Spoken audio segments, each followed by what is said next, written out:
बिस्मिल्लाहिर्रहमानिर्रहीम। अस्सलाम वालेकुम नाज़रीन, आप यूट्यूब चैनल देख रहे हैं। मैं इमरान ख़ान हूँ। सबसे पहले अलीमा ख़ानम का जज के साथ एक मुकालमा हुआ। वो आपको पता है अपने केसेस में उनको बार बार अदालतों में पेश होना पड़ता है, उनके ऊपर भी मुकदमे डाले हुए हैं एहतजाज करने की वजह से। तो अलीमा ख़ानम ने जज को ये कहा कि इमरान ख़ान ने हमें अदलिया की आज़ादी के लिए पुरअमन एहतजाज करने का कहा था। हम तो आपकी आज़ादी के लिए पुरअमन एहतजाज कर रहे हैं, आप हमें जेलों में डाल रहे हैं। तो इस पे जज साहब ने अलीमा ख़ानम से जाते हुए कहा कि आप दुआ करें कि हम आज़ाद हो जाएं। दुआओं से तो आज़ादी नहीं मिलती। अल्लामा इकबाल ने कहा था कि खुदा ने आज तक उस कौम की हालत नहीं बदली, ना हो जिसको ख्याल खुद अपनी हालत बदलने का।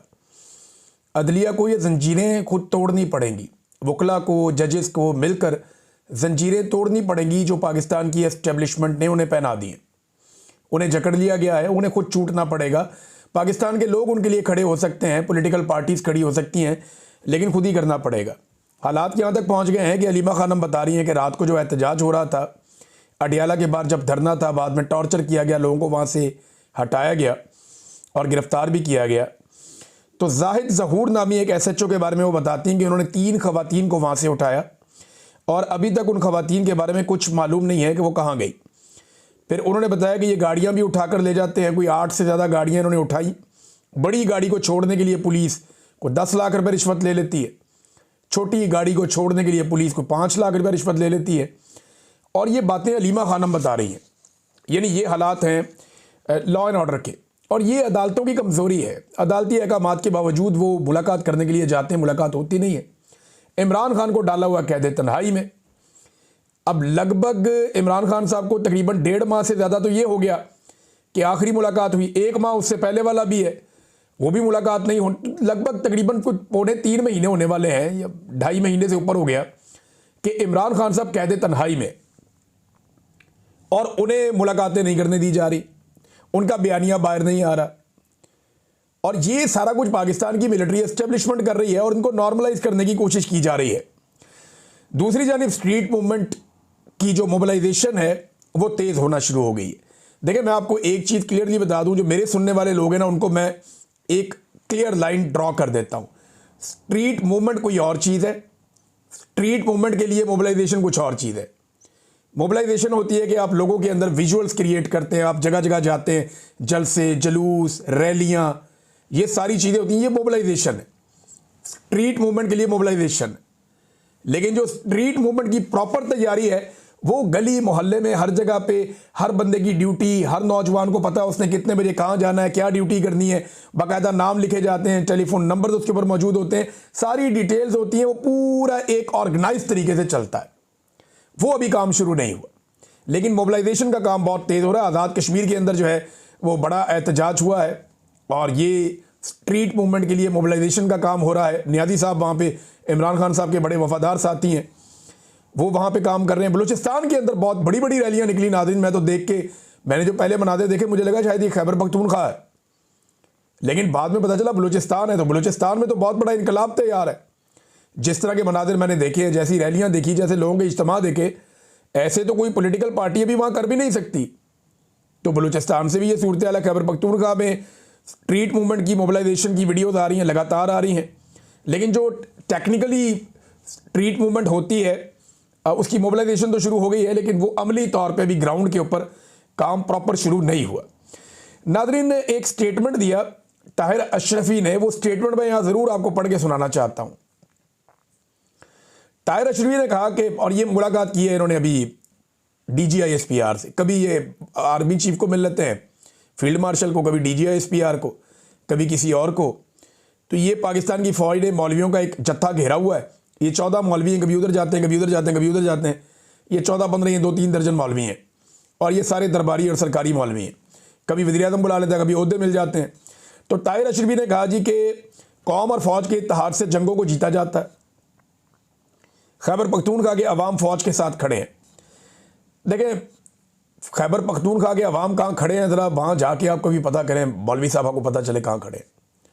खैबर पख्तूनख्वा के अवाम कई दहाइयों से रास्ते में खड़े, कई दहाइयों से वो अपने घर ही नहीं जा पाए, कई दहाइयों से वो खैमों के अंदर और कैंपों के अंदर खड़े।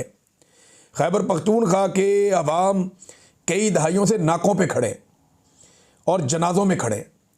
अब खुदा का वास्ता है, इनको थोड़ा बैठ के सांस लेने दें। कब तक आपने इन्हें खड़ा रखना और कब तक आपने इनका खून बहाना है? इसके ऊपर ये खुर्रम ज़ीशान साहब का एक ट्वीट है, मैं ये ज़रूर आपको पढ़ के सुनाना चाहूँगा।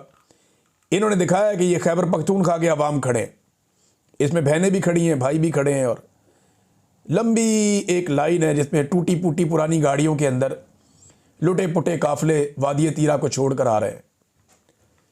इनके ऊपर इल्ज़ाम लगाया जाता है जनाब ये बड़ा पैसा बनाते हैं, ये करते हैं, वो करते हैं, स्मगलर्स हैं। ये इनकी हालत देखें आप। क्या इस्लामाबाद और रावलपिंडी में बैठे हुए जो स्मगलर्स हैं उनके पास पैसा ज़्यादा है या इनके पास ज़्यादा है? इनकी गाड़ियों के टायर तक तो देखें आप, कहीं से फटे हुए हैं, वो पुराने हैं। गाड़ियों की हालत देखें आप, जो किराए की गाड़ियां लेकर उनके ऊपर इनके पास तो प्रॉपर वो बक्से भी नहीं है सामान रखने के लिए, पोटलियों में भर भर के लेकर आ रहे हैं। ऊपर से वो अम्मार सोलंकी का जो ISI वाला अकाउंट है, मुबैना तौर पर ये नून लीग वालों ने बताया, और ये ISI के कुछ सहाफ़ी हैं, उन्होंने बताया कि ये ISI का ही अकाउंट है। तो वो जो ISI वाला अकाउंट है अम्मार सोलंकी का, वो एक घर के अंदर से CCTV फुटेज दिखा रहा है और दावा कर रहा है जी तालिबान सामान उठा के भाग रहे हैं। और वो जो वहाँ से TTP के लोग सामान उठा के भाग रहे हैं, मुबैना तौर पे अगर तो वो ठीक है तो भाई गर्मियों में उठा के भागे थे। वादी तीरा के अंदर मौसम का आपको पता है इस वक्त क्या है? इस वक्त वहाँ पे बर्फानी ठंडा मौसम चल रहा है ज़बरदस्त किस्म का, और ये जो बंदे सामान उठा के भागे हैं रात के वक्त, ये बंदे तो बिल्कुल शलवारों कमीज़ों में थे, गर्म कपड़े भी नहीं पहने हुए थे उन्होंने। तो आप लोगों को बेवकूफ़ समझते हैं, इनके दिमाग में पता नहीं, ऐसा लगता है खोपड़ी में दिमाग है ही नहीं, मोटी खोपड़ी है, समझ नहीं आती इनको कि लोग बेवकूफ़ नहीं बनेंगे। और मट्टी का घर है भाई, मट्टी का कमरा है, उसके अंदर CCTV कैमरा लगाया हुआ किसी ने, और वो भी उसी जगह पे लगाया हुआ कि यहाँ चोरी हो जाएगी। लोगों को बेवकूफ़ बनाना बंद करें आप। ये इन लोगों की हालत है, ये देख लें आप। खुर्रम ज़ीशान इसके ऊपर लिखते हैं, सेनेटर हैं, कि रावलपिंडी से हेलीकॉप्टरों के ज़रिए लाया गया पंजाबी जर्नैली लफाफी मीडिया देख ले। एक तो पंजाब से शिकवा करते हैं वो लोग, हम क्या करें, यानी मैं पंजाब में रहता हूँ, मुझे तो बहुत तकलीफ़ है, दुख है इनका। पहले भी आवाज़ उठाई, अब भी उठा रहे हैं, माजी में भी आवाज़ उठाने की कीमत चुकाई है। तो ये लगातार, ऐसा नहीं है कि पंजाब खिलाफ है, पंजाब को इस दुख का और तकलीफ़ का एहसास है, लेकिन बदकिस्मती से वो लोग पंजाब के हैं जो ये जुल्म करते हैं।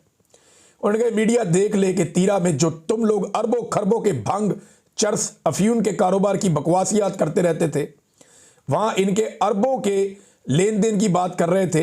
तीरा की आवाम एक एक जोड़े और चंद कंबल और जानवरों के साथ टूटी फूटी गाड़ियों में आ रहे हैं। वो अरबों खरबों कहाँ गए? इस जंग की बुनियाद नस्ल परस्ती पर है, ये और कुछ नहीं, पश्तूनों की नस्ल कुशी है। कितनी तकलीफ वाली बात है जो वो कर रहे हैं। ये खुर्रम ज़ीशान साहब ने ये बात की, और ये शिकवा है, इसको शिकवे के तौर पे लें, इसको गद्दारी के तौर पे ना लें।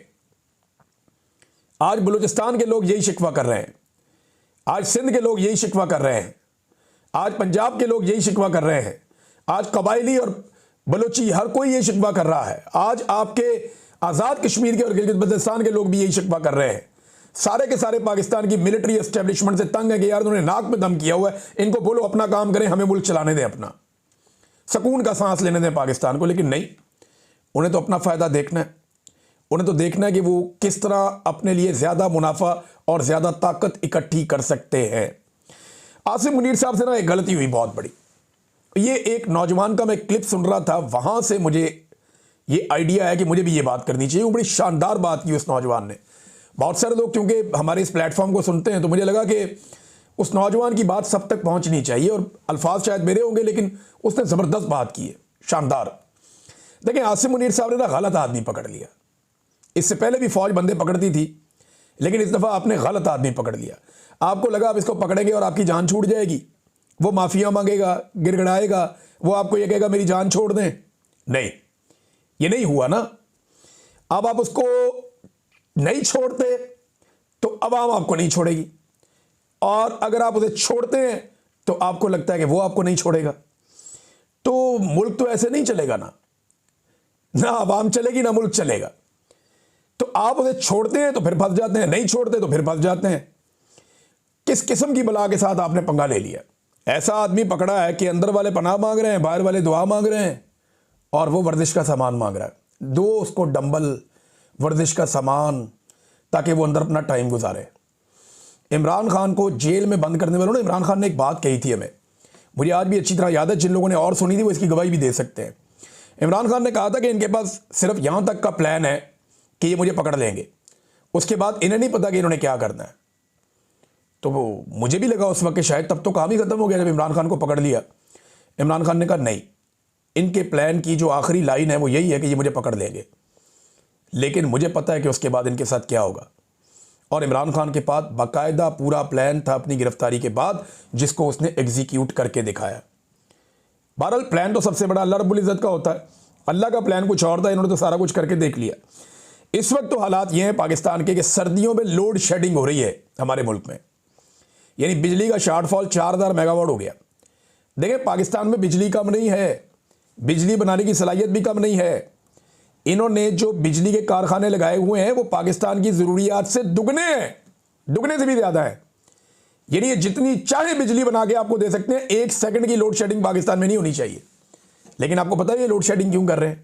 मैं बताता हूं आपको। क्योंकि इनके लगाए हुए कारखाने जो इन्होंने लगाए वो इतने महंगे हैं, वो इतने महंगे पड़ रहे हैं पाकिस्तान को, और इनका मफाद इसमें है कि वो ना चलें। यानी ये बंद कारखानों को पैसा देते हैं, ये उन कारखानों को पैसा देते हैं जो बिजली नहीं बना रहे, लेकिन बिजली का बिल उनको दिया जा रहा है क्योंकि मुआहदा इस तरह का किया है इन्होंने। और अब अगर वो बिजली बनाते हैं, उनकी कैपेसिटी देखिए, झूठ बोला हुआ है। बहुत सारी ऐसी जगह हैं जहां पे बिजली बनाने की कैपेसिटी फर्ज करें 10 मेगावाट है ना, तो उनको 100 मेगावाट का दे दिया। अब ना वो 10 बनाते हैं ना 100 बनाते हैं। कई ऐसी जगह जिन्होंने 1 मेगावाट बिजली भी नहीं बनाई और उन्होंने पाकिस्तानियों के अरबों रुपए वसूल किए हैं। ये नवाज शरीफ ने और शहबाज शरीफ ने इस कौम के साथ ज्यादती और जुल्म किया है। आज वो कारखाने बिजली बना नहीं रहे, उनको बिल फिर भी जा रहे हैं क्योंकि आपके दरियाओं के अंदर पानी कम हो गया, आपके डैमों के अंदर पानी कम हो गया, आपकी पन बिजली जो है वो बनने की सलाहियत कम हो गई, लिहाजा पाकिस्तान में लोड शेडिंग शुरू हो गई। और बेशर्मो, आप लोगों ने पाकिस्तान के अंदर इजाफी डबल से ज्यादा बिजली के कारखाने लगाए थे। कहां है वो बिजली? बिल तो लोगों से आप ले रहे हैं, उन कारखानों के नाम के ऊपर इजाफी बिल ले रहे हैं, हर महीने ले रहे हैं। और अब जब उन कारखानों को चलाने की बारी आई है तो जी क्योंकि पानी से बिजली नहीं बन रही, हम इनको नहीं चला रहे। क्यों? क्यों भाई? पूरा साल आप उनके लिए हमसे पैसे लेते हैं। तो ये पाकिस्तान के साथ 2 नंबरी हुई है, पाकिस्तान के साथ फ्रॉड हुआ है। बहुत सारे ऐसे बिजली बनाने वाले कारखाने इन्होंने लगाए, आईपीपीज, जिन्होंने बिजली बनाई नहीं, और बनाई तो बहुत थोड़ी बनाई।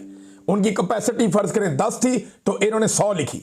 वो 100 यूनिट के हिसाब से पैसे लेते रहे, हालांकि वो 10 यूनिट बनाते रहे। मैं आपको सिंपल करके बता रहा हूं। और आज जब बनानी पड़ेगी बिजली उनको, तो वो बनाने के काबिल ही नहीं है, उनके पास ये कैपेसिटी नहीं है। लिहाजा जनाब लोड शेडिंग शुरू कर दी है इन्होंने।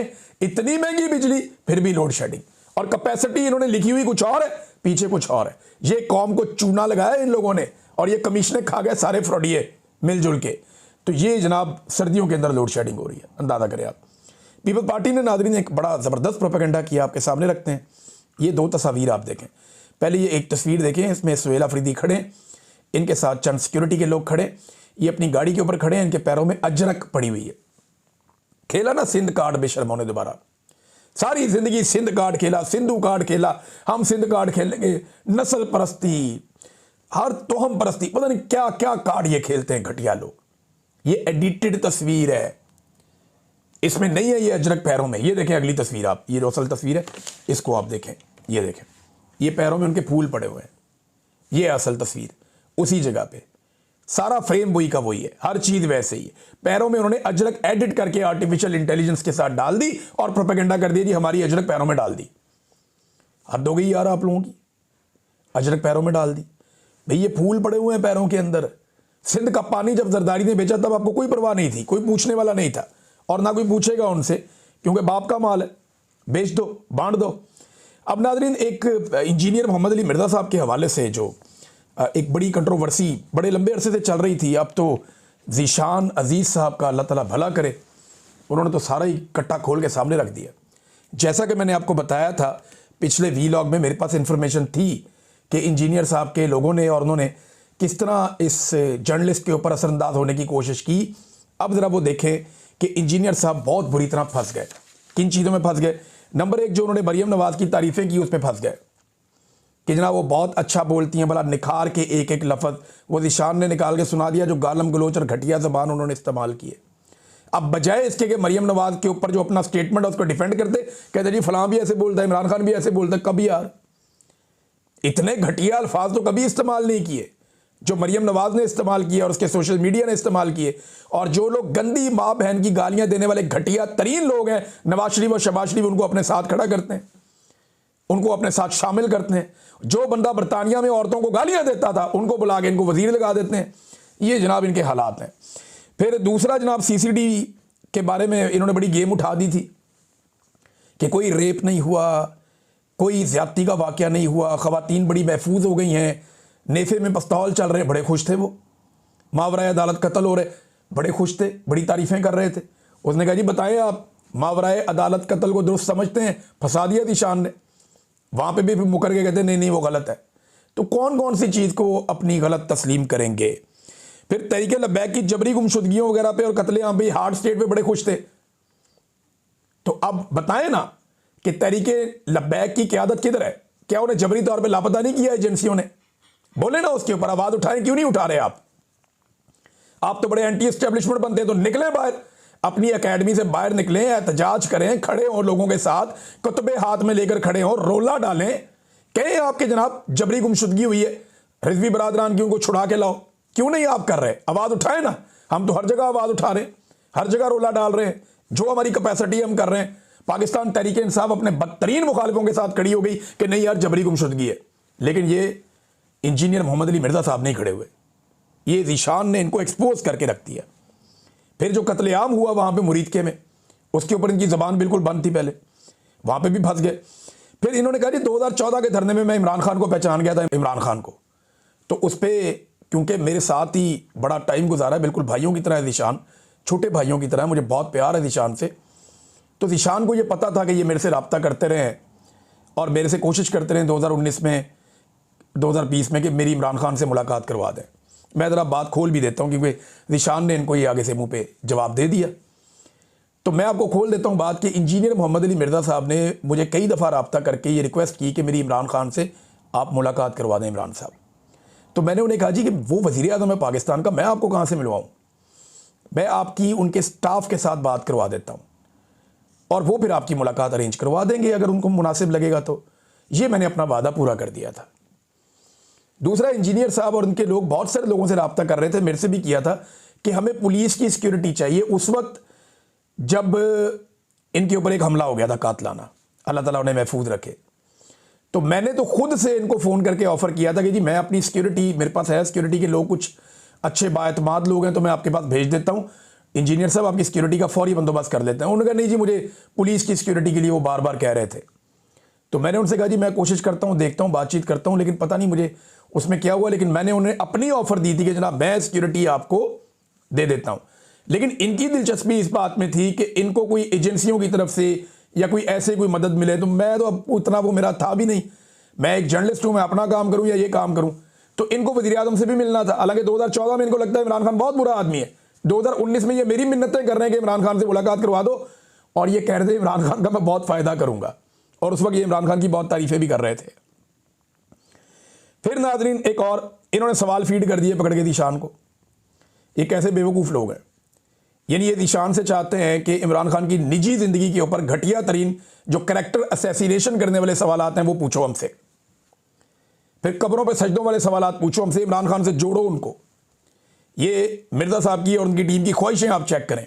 ज़ीशान ने पकड़ के मुंह पे रख दिया कि जनाब आप ये ख्वाहिशें कर रहे थे। अब मुझे एक और बात भी पता चली है कि सिर्फ ये नहीं है, कुछ और भी जर्नलिस्ट हैं हमारे, और मुझे उनके थ्रू ये बात पता चली, उनकी टीम के थ्रू, कि उनको बाकायदा इंजीनियर साहब सवालात लिखवाते रहे हैं मुख्तलिफ शख्सियात के इंटरव्यू से पहले, ख़ास तौर पे मजहबी शख्सियात। एक का तो मैं नाम भी ले लेता हूँ, मौलाना तारिक जमील साहब या मुफ्ती तारिक साहब हैं, और कुछ और लोग हैं। इनके जो इंटरव्यूज थे उनसे पहले ये बाकायदा सवालात लिखवाते थे, सवाल लिखो, इनसे ये भी पूछो, इनसे ये भी पूछो, इनसे ये भी पूछो। अंदाज़ा करें आप कैसा प्रोपेगेंडा करने वाला शख्स है, और हम इन्हें क्या समझते थे। फिर इन्होंने एक और झूठ बोला, वो भी पकड़ा गया। अरशाद भट्टी को कहते हैं जनाब कि मैंने ख़त लिख के अपने कारकुनों को मना किया कि बाहर नहीं निकलना, यानी अपने स्टूडेंट्स को मैंने मना किया, वरना लाखों मेरे स्टूडेंट्स हैं, तो ये वो। तो अरशाद भट्टी साहब मान गए। ज़ीशान ने कहा जी खत दिखा दें, कहते जी खत तो नहीं लिखा, मुकर गए। खत दिखाओ यार, जी यहाँ तो नहीं है, नहीं कहाँ है, किसी के पास है, 50 बंदे खड़े हैं, किसी को बोले दिखा दे, किसी के फ़ोन में होगा, नहीं जी वो नहीं लिखा। देखें कैसा झूठ बोला, एक बंदे को कहा मैंने खत लिखा, दूसरे को कहा जी मैंने नहीं लिखा। फिर जनाब इन्होंने बाबों के खिलाफ हमेशा बयानियाँ बनाया, लेकिन जब पकड़े गए तो खुद बाबा बन गए। हमेशा इन्होंने बुतों को तोड़ा है, आज ये खुद बुत बन गए। इन्होंने कहा जी मेरे लाखों चाहने वाले हैं, मेरे लाखों जो है वो मेरे फॉलोअर्स हैं, मैं मजहबी पेशवा हूं। लाखों लोगों की आप दिल छन्नी कर रहे हैं, यानी आप खुद भी एक बाबा बन गए। अब आपसे सवाल भी नहीं हो सकता, बाकी बापों से आप सवाल करें, आपसे सवाल करें तो लाखों लोगों के दिल छन्नी हो जाते हैं। अंदाजा करें आप इनका, ये क्या हरकत की इन्होंने। और ये एक तरह का थ्रेट है कि लाखों लोगों के, अच्छा ये जो उठता है ना कहता लाखों लाखों लाखों, वो ताहिर अशरफी साहब उठते हैं 30 लाख, उलमा और तुलबा ये उठते जी लाखों। मेरा इन्हें चैलेंज है भाईजान, ये भावें अपनी अकेडमी तो तुम बाहर ना हो, ताहिर अशरफी और ये दोनों मिलकर साथ अपने बेशक 2 4 5 और भी इधर उधर आजकल भाग दौड़ कर रहे हैं लोग, उन्हें भी इकट्ठा कर लें। आप सारे मीनारे पाकिस्तान के ऊपर ना 1 लाख बंदा इकट्ठा करके दिखा दें। लाखों लाखों लाखों आप रोज कहते हैं, और एक दिन आप इमरान खान को मौका दें, वो आपको इकट्ठा करके दिखा देगा। एक दिन में इकट्ठा करके दिखा देगा, 1 लाख या 10 लाख कर देगा आप। वो ऐसी सिचुएशन में वो है। तो ये लाखों लाखों की कहानी सुनाते हैं। स्टूडेंट है जो इनकी वीडियो के पास से भी गुजर गया, वो इनका स्टूडेंट हो गया। मुझे एक दिन पता चला मैं भी इनका स्टूडेंट हूं, मैं तो हैरान हो गया। फिर ये हमें ताने देते थे कि वीडियो से हम डॉलर्स कमाते हैं। यार वो मुझे कहना भी बहुत बुरा लग रहा है कि बड़ी गंदी वीडियो है वो, बड़ी घटिया किस्म की वीडियो है जिस पे इंजीनियर मोहम्मद अली मिर्जा ने सबसे ज़्यादा डॉलर कमाए हैं। बहुत ही घटिया उसकी कैप्शन है, बहुत गंदी वीडियो है, और उसके ऊपर जो है वो कैप्शन लिख के तो उसके ऊपर सबसे ज़्यादा वीडियो पे इन्होंने पैसा कमाया, अंदाज़ा करें आप। और ये भी कहते हैं कि जी एस्टेब्लिशमेंट कल वाली भी सियासी थी, गैर सियासी नहीं थी, आज वाली भी गैर सियासी नहीं है और आइंदा भी नहीं होगी। यानी आसिम मुनीर साहब को मार्जिन फिर भी दे दिया, इस्तिस्ना वाले मामले पे भी उनको गोलमोल करके मार्जिन दे दिया। इस्तिस्ना वाले मामले पे क्या कहते हैं ज़रा ये आप देखें। यानी चंगे भले ऐसे मौलवी जिन पे हमें लगता था कि वो 2 नंबरी कर देंगे, उनसे नहीं हुई 2 नंबरी, इन्होंने देखें कैसे की है। फील्ड मार्शल और वज़ीर आज़म ने हालातों वाक़यात और नज़रिया ज़रूरत के तहत ताहयात इस्तिस्ना लिया। जिस तरह कुरान पाक में भी 4 मकामात पर आया है कि अगर ज़िंदगी मौत की कशमकश बन जाए तो आप मुर्दार भी खा सकते हैं। यार उनकी कौन सी ज़िंदगी मौत की कशमकश बन गई है? वो फील्ड मार्शल को कोई कानून को कोई जज पकड़ने वाला है? उसको कोई फील्ड मार्शल को या आपके सदर पाकिस्तान को कोई जज पकड़ने वाला है? कोई SHO उनके पीछे भाग रहा है, कोई SP उनके पीछे लगा हुआ है, कोई थानेदार उन्हें गिरफ्तार करना चाहता है, कोई उनके ऊपर FIR हुई है जो ज़िंदगी और मौत का मसला बन गया, ताहयात इस्तिस्ना ले लें। इंजीनियर साहब कौम को चूना ना लगाएं। जब उमर फारूक रज़ी अल्लाह ताला अन्हु ने ना लिया, जब हमारे प्यारे आका नबी अकरम सल्लल्लाहु अलैहि वसल्लम ने नहीं लिया, तो फिर किसी XYZ का जो उनके पैरों की खाक के बराबर भी नहीं है उसका भी नहीं बनता।